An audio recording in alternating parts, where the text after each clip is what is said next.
first step is to read this problem. What we're asked to do is determine the oxidation number of iodine in each of the following. The sum of the oxidation numbers of all of the atoms add up to the overall charge.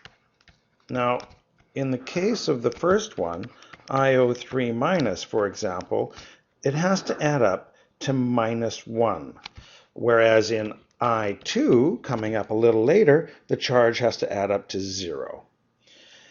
In IO3 minus, what we have is a situation where iodine's oxidation number has to add up with 3 oxygens. It all has to add up to -1. That's this number here. Oxygen in a compound has an oxidation number of -2. Each one of them has a -2. There are 3 oxygens, so there's 3 -2s. That means iodine and -6 has to add up to -1. And so iodine has to be +5. So +5. I like to put a little circle around my oxidation numbers. In the second one, KiO2, you have to understand you need to know all of the oxidation numbers for all of the atoms except the one you're looking for. Well, potassium is a +1 ion, and it has an oxidation number of +1. Oxygen, -2 each time it occurs. And so if we say, well, look, potassium has a +1. There's iodine in there.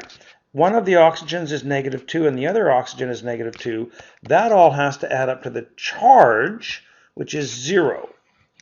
So +1 and -2 and -2, that all adds up to -3. So to counter that, you need +3. So iodine's oxidation number is +3 here.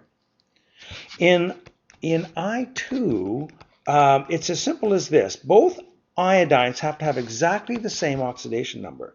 So here's a number. I don't know what it is. But when you add it to itself, it has to add up to the charge, which is 0. Think of 2 numbers that are the same that add up to 0. The only thing that works is 0. We have a very interesting one in the next one. I3 minus occurs in special circumstances where you dissolve iodine in solutions that contain iodide. Anyhow, this ion does exist, and we have a similar situation where we have a number. It has to be the same, and it has to add up to -1. And the only way that can be is if each of these is a fraction. In fact, -1/3 is the only way it can happen. Yes, an oxidation number can be fractional, -1/3 in this case. Well, with NaI, we have a much simpler case. Sodium is always +1, and so the iodide must balance it, and so iodide is -1. That's its oxidation number. It happens to be its charge as well, but I guess that's kind of a coincidence.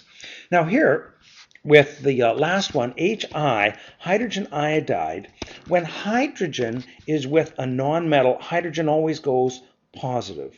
And so once again, the iodine, this is very much like sodium iodide, the iodine's oxidation number is -1.